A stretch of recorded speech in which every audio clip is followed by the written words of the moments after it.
Thank you for waiting for me so long. We had our state cabinet meeting today, and broadly we have touched on 3 subjects. One is the state implementation of the ILP regime. Another is the reservation policy for the backward classes. And the other is our ENPOs, FNT method. Broadly, these are the 3 subjects we cover. As you know, it's been a while since the talk for reservation has been making the rounds. We have seen groups who have taken to the streets and have raised their wish at the reservation policy. And you have also you are in receipt of the memorandums submitted by the other underprivileged groups.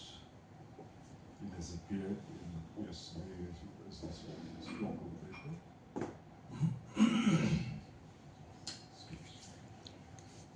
So statements and counter statements, as is expected for both the parties, how the government state. Reasons differ. Some say it is too long.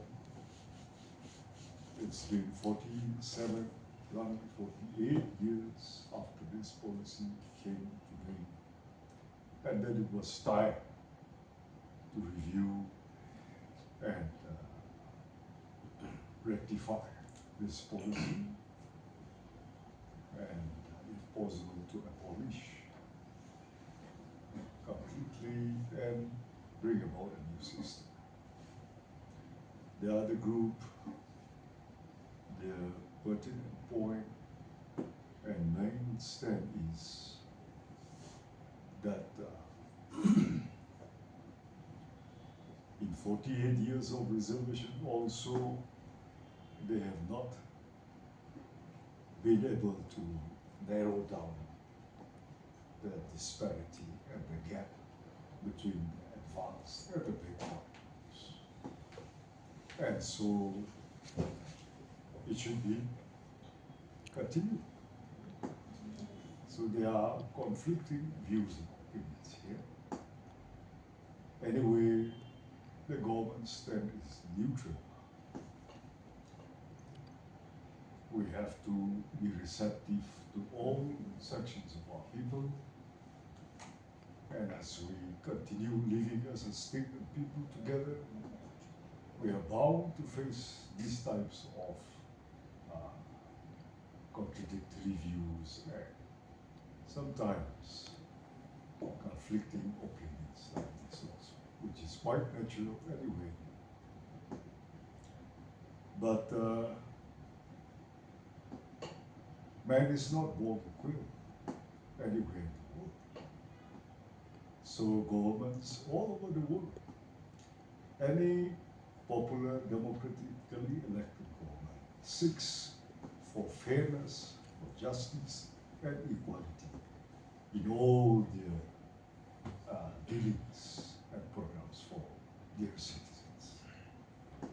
Here is where the government felt that when the reservation policy was first conceived, the people, the leaders of yesteryears who had conceptualized this policy did so and implemented to bring every section of society at par,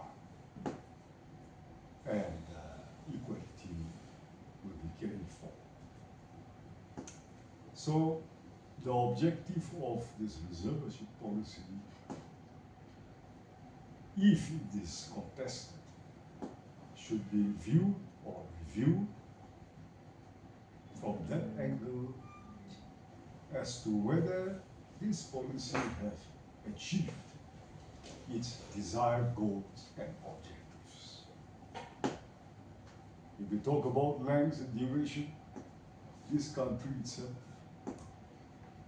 now 78 years, the SDSC policies and the reservation for other backward classes, caste, citizens have not changed.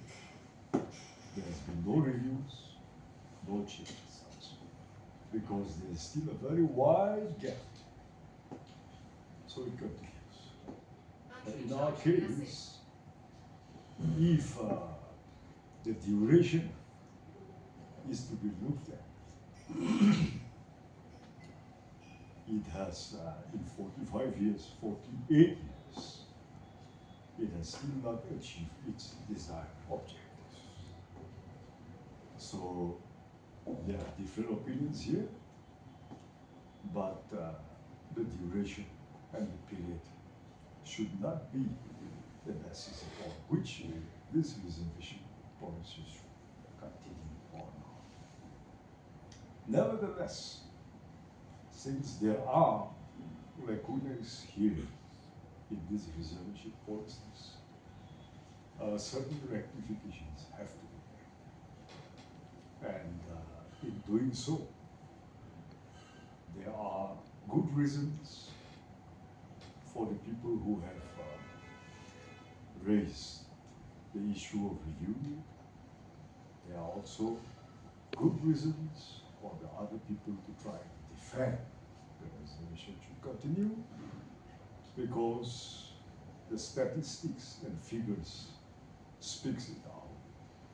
And when we look at it, the 5 tribes who are protesting against the reservation accumulates for about 64% of the entire government employment figures. And the 10 backward tribes put together occupies about 34% of government employment ratio. So as per the given population ratio, employment ratio, there is still so much disparity. But it trying to rectify the minor as well as the major areas which have to be looked into again, as assured by the government. A commission is to be constituted, which will be called the Reservation Review Commission for this matter. And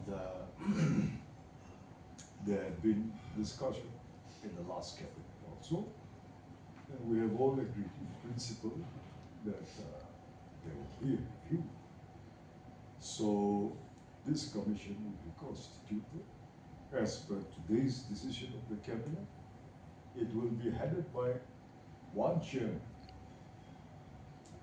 and 3 members, with 3 government officials. One is the HOD of the ENPO department, because it deals with this subject. The other would be from the Justice and Law Department. Not necessarily the HOD, but a representative. And the 3rd government officer will be Justice, the Home Commissioner of the State Government.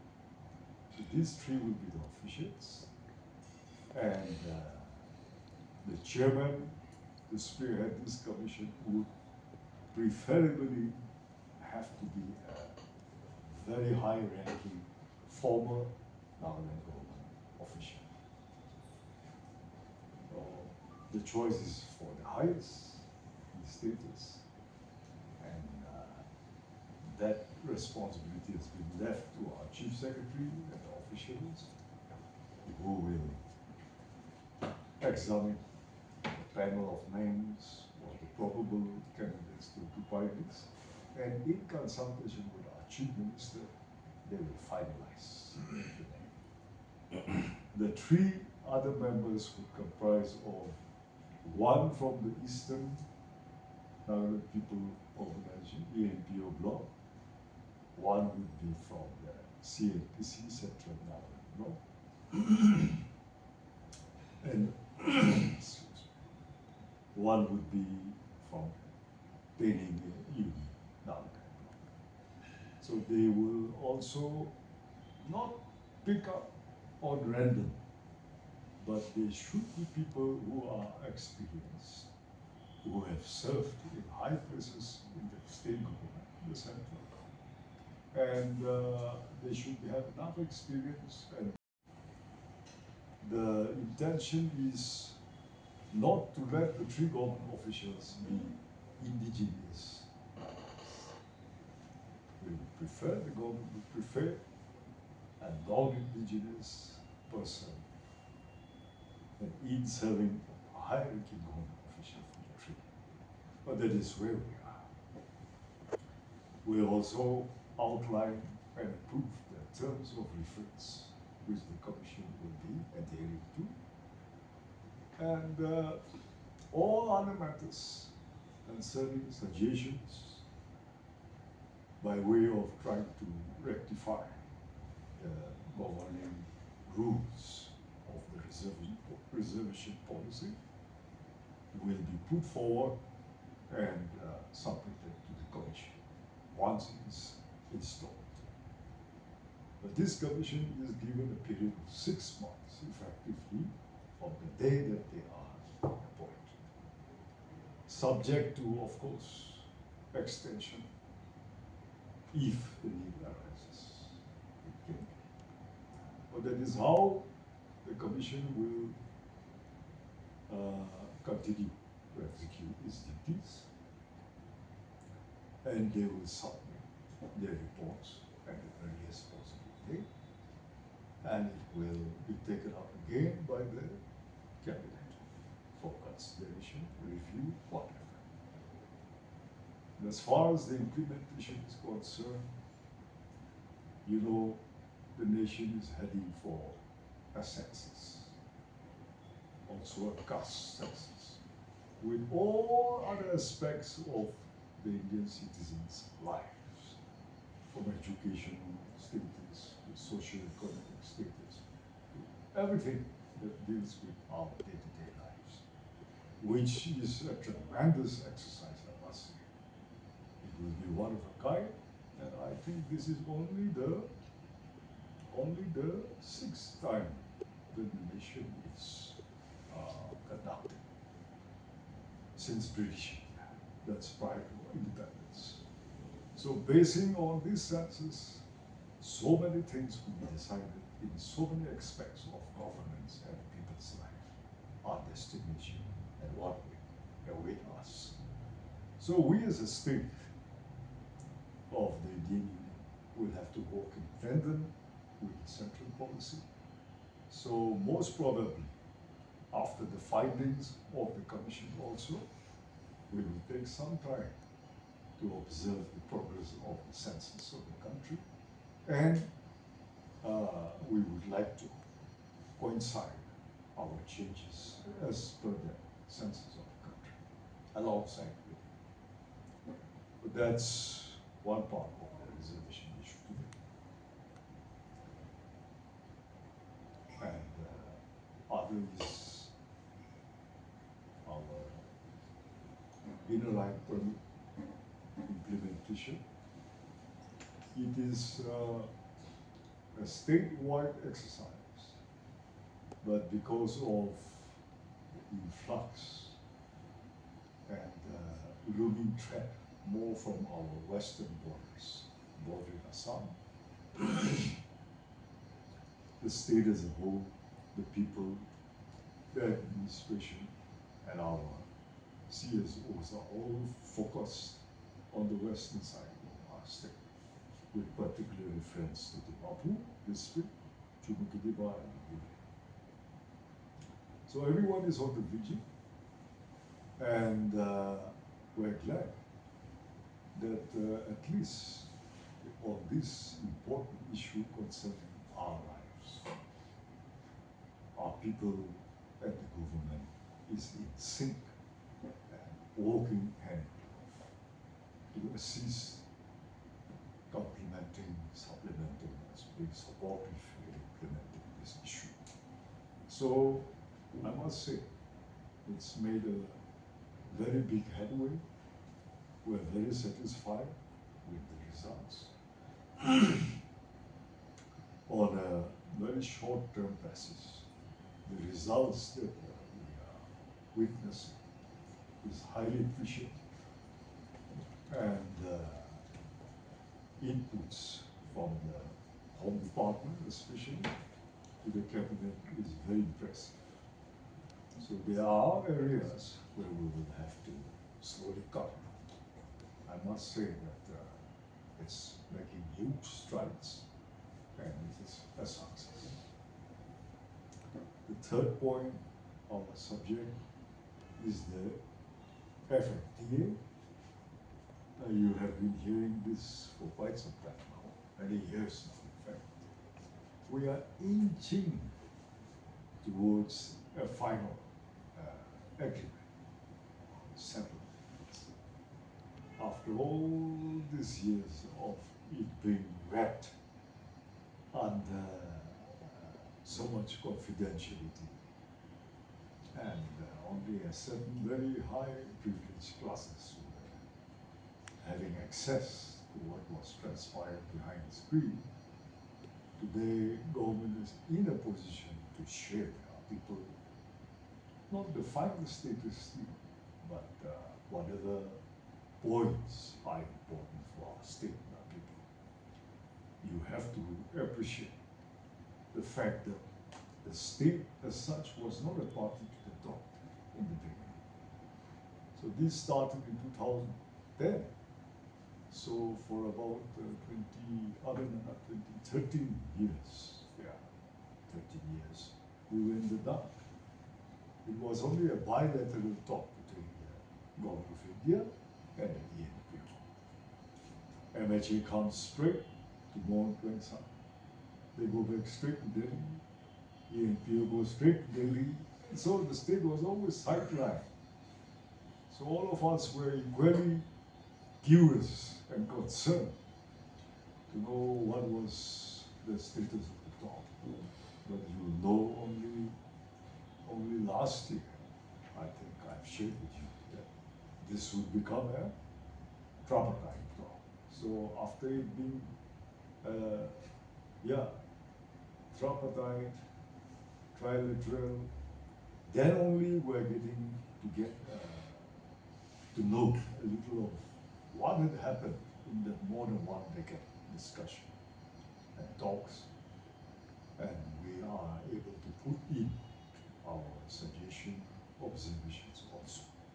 But it's just about a year that the state has come to the picture, and you know, it's not very easy to make people roll back after they've gone so far and to restart again by streamlining, correcting, or by way of bringing out a new approach to anything. It's not easy. It's very time-taking, it's very tricky. So on their part also, both the parties, the MHA, Govt of India, and the ENPO, and the leaders, they have also undergone a very strenuous time with so much exercises, having to recast on so many areas of their approach. And the government, the state as the third party, we have to be very cautious. And it ultimately falls on the head of the state, because the state's property is being bifurcated. Whether east or west, north or south, every inch is ours, of many ours. The last person is a full-fledged bona fide citizen of our state. So here the state is dealing with its citizens and its boundaries, the geopolitics, the land. So when the state, the people of our state has reposed their faith and trust by way of giving the mandate into our farms, the state cannot be careless. If the state makes a mistake, there's no one behind us to correct us again. So, very intricate, very sensitive, and we had to tread very softly and carefully. But today, we have made a considerable progress, and we are on the verge of finalizing everything. But all in all, everything is still under progress. So we're meeting at the time when and under progress. So I wanted to brief you and to let you convey to our people the latest position. Yeah. Yes. Waiting for the census and then only starting will be delaying the process a lot. So we are already on the end view of having the exercise, if I'm not mistaken, by the 31st of December this year. Everything is set and it's going to start on the 1st of January 2026. And now we are more than halfway across this year. That gives us about 2-3 months effectively. So our exercise will also have to start alongside.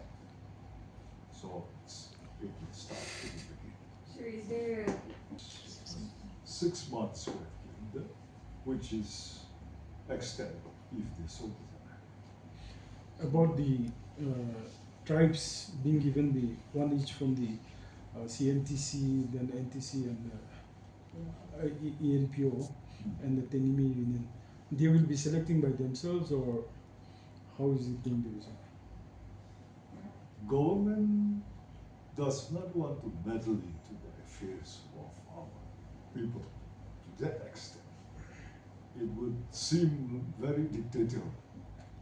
So that authority opportunity is being given to the blocks, the 3 blocks. Consult among themselves and bring out the best person who they feel should represent their block. That is where we are. So till when are you giving them the time to appoint from their side? So, say from tomorrow, it takes 6 months. No, but the representatives to come from the 3 organizations, because the appointment is not yet being done. Yes. So from tomorrow, you say, now that we have decided today, from tomorrow let the exercise begin among the 3 blocks. The earlier, the better. The earlier, the better. Well, I don't think that will take too much time. But the 6 months will count from today.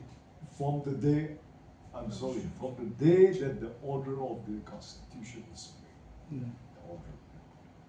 With effect from that day, 6 months. So with regard to ENPO, the 23rd July meeting, the tripartite meeting, the Union Home Secretary had asked the Nagaland representatives of the Nagaland government to make their stand clear on some issues within a fortnight. So that 2 weeks, I think it ends today. So what are some of the disagreements from the government side to the demands of the ENPO? Many points, many pertinent points have come to light only today. All these documents, as I said, were not accessible to many of us over all these years. So finally, when it was brought to the table of the cabinet, we had deliberated thoroughly. That's what took us a lot of time. and we have exchanged our views on many points, and we have decided that if possible, the entire cabinet should go to Delhi once to meet the Home Ministry. There are several areas where we would like more clarification. The PANLU was there, many of them. They were also, unfortunately, they were also, I think, kept at bay. They were also not taken into the mainstream discussion for a long time. So we were all equally a little confused on certain points. So we have to hear it from the horse's mouth. We have to hear it from the horse's mouth. So in all probability, we'll be making it. So, sir, just 2 points. Is it true that there will be a new clause under Article 370 for the ENPO? And secondly, with regard to the proposal of the NU for the appointment of ex-officio, so has that been declined, or just the voting rights will not be given to the ex-officios? Come again, please. Is there going to be a new article under, a new clause under Article 370 for the creation of FNTA? And also whether the proposal of the NU for ex-officios, appointment of ex-officios, has that been rejected, or just that the ex-officios will have the voting rights?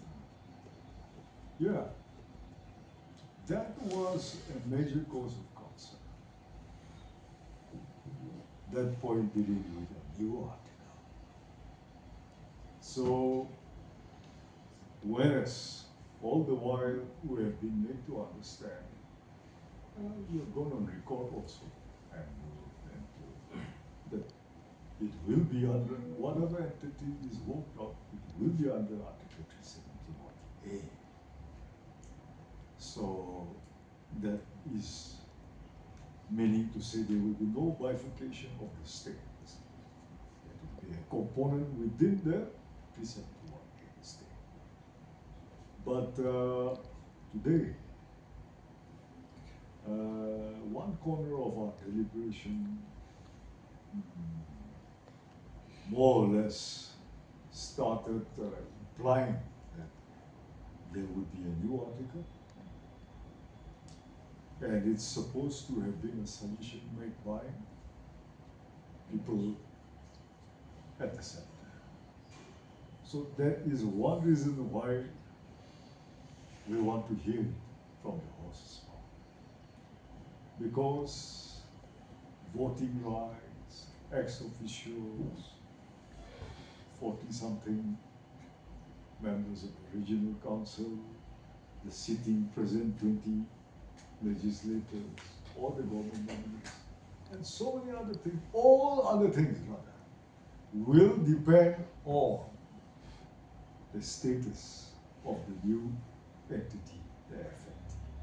Whether it will be a component arranged from within the 371A, or will they be given a new article? It makes a world of difference, and completely different. Supposing it becomes Article 371K, for example, because A to J you already have Northeastern state and Maharashtra. Assam is B, and just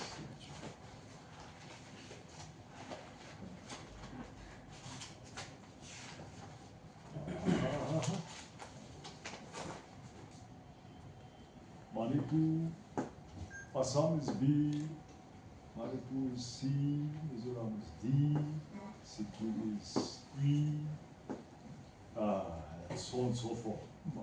Other states also. Arunachal is F, H, I, J.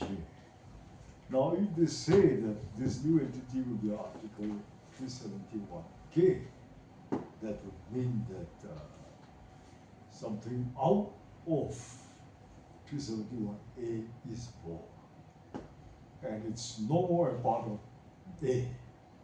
because it's got a new chapter, then that would mean a world of difference, and there would be, in fact, the state would have nothing to do with it anymore.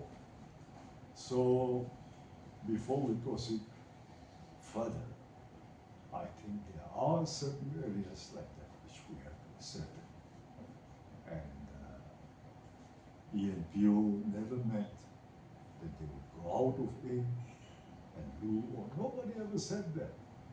So what we intend to, but what is actually taking place should not contradict each other. That would be catastrophic for us. So things like that.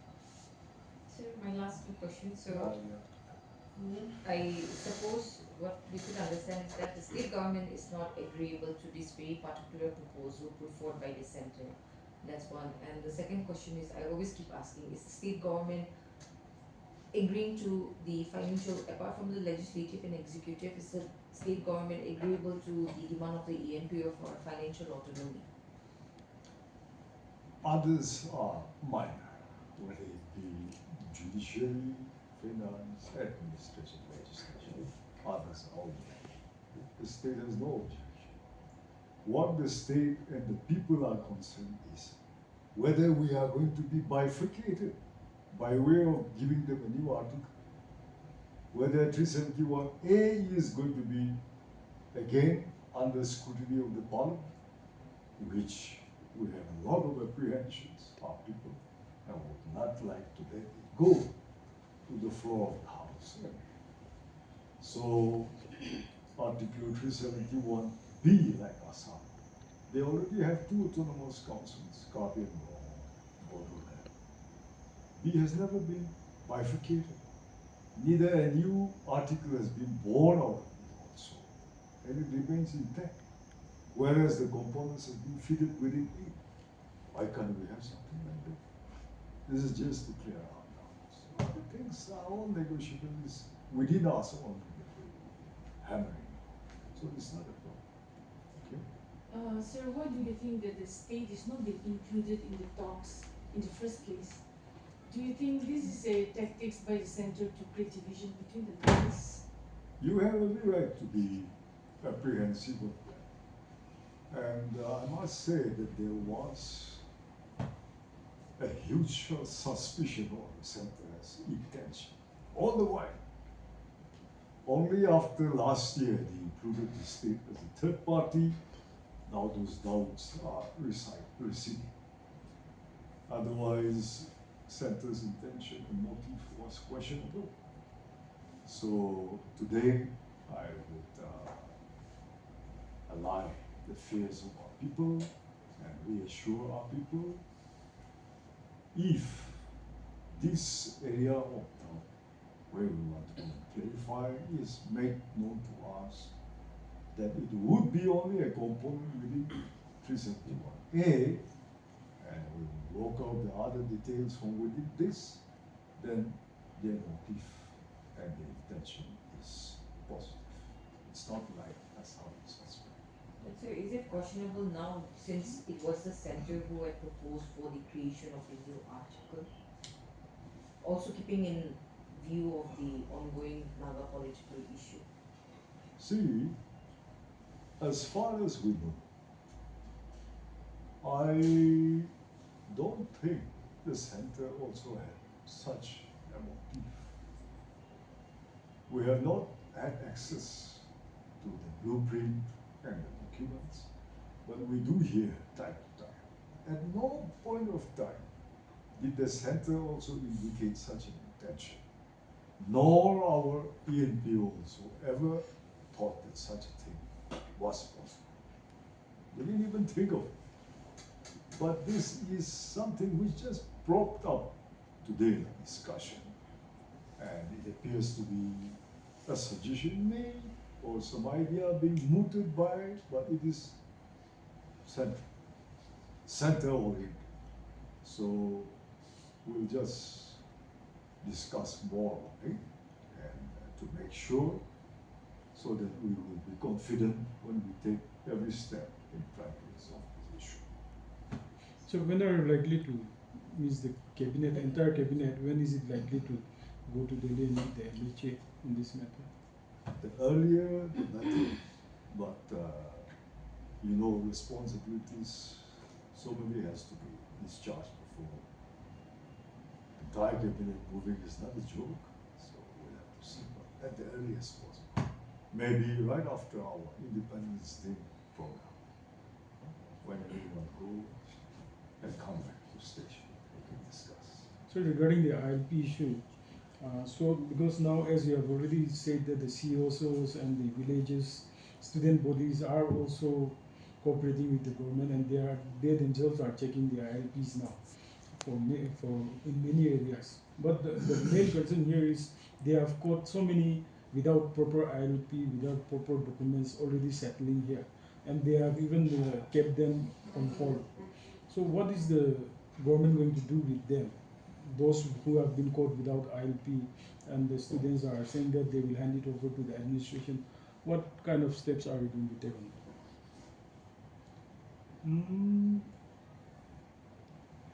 that? Everything is just starting to coordinate. We did not have a set of rules which we have framed from a few years back that suddenly, as the cabinet decides to implement it, this mechanism will start functioning automatically. Oh, you know, you must also appreciate the fact successive governments, ever since the inception of our state in 1964 till 2019, or this government, they were handicapped. Handicapped why? Because the ILP regime, born out of the 1873 Bengal Eastern Frontier Regulations, okay, was not incorporated into the Constitution of India until December 19, 2019, only after the President of India gave the assent. It became a law, a full-fledged law. Let's travel back to history. After all, everything is connected there. We'll not go beyond 1947. I've really wrote a small book on the history of our Nagaland Government regime, dating back to 1873. Now it came about British India. You can read through it. But this policy was implemented during British India. And in 1947, on the eve of India being given independence, on the eve of the Englishmen and the British government leaving the continents of India, you are familiar with the 9 points area. Sometimes it's called the Sir Akbar Hyder Agreement, in between the NNC and Sir Akbar Hyder, who was the governor of then Assam province, the combined province, as the representative of India, 3 months before India's independence. In June 1949, they met, and the 9 points agreement was worked on. There were several points are there, but this 1873 was the point number 9, which they asked on to the government of India that in the changeover of powers and India being a full-fledged nation, this should be incorporated into the Constitution and should continue in these areas where it is implemented.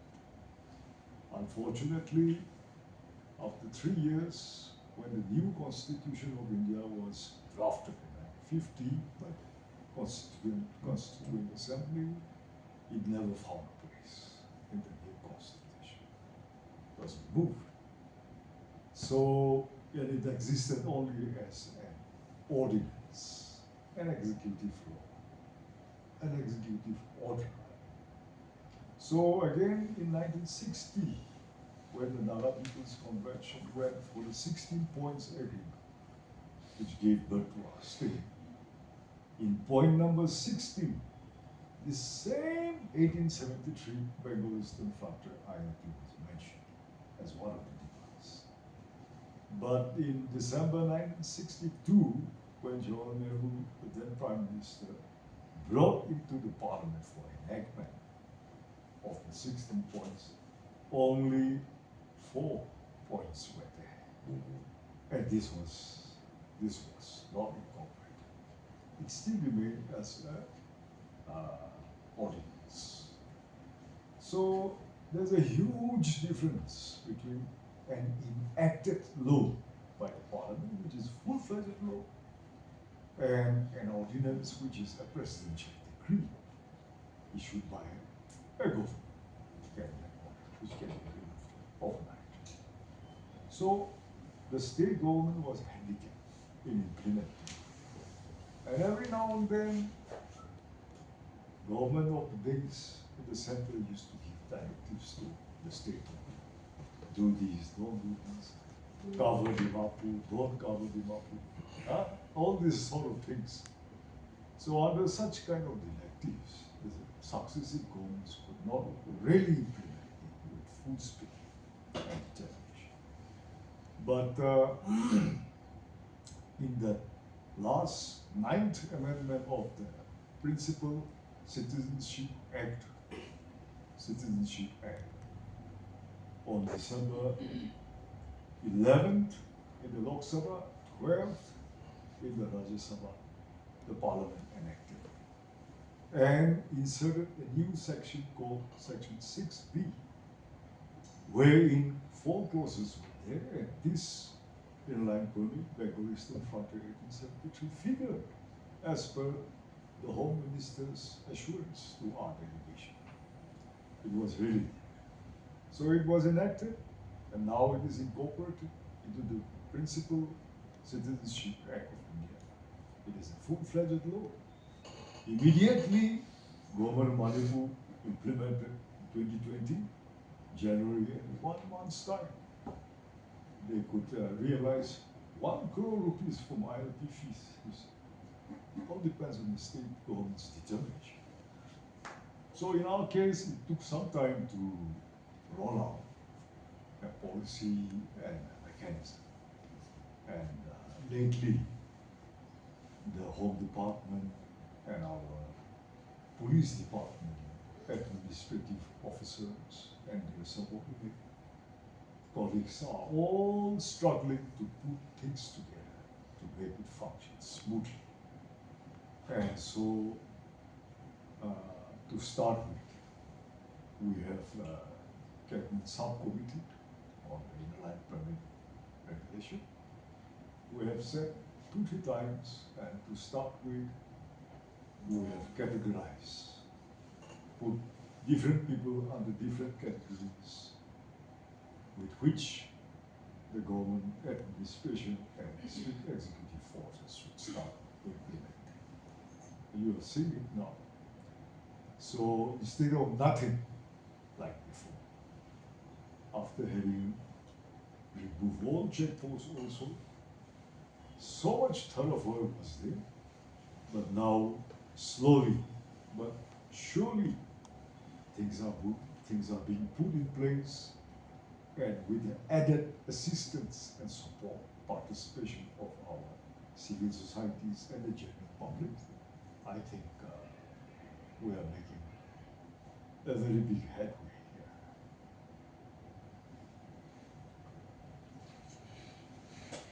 here. That people of our state,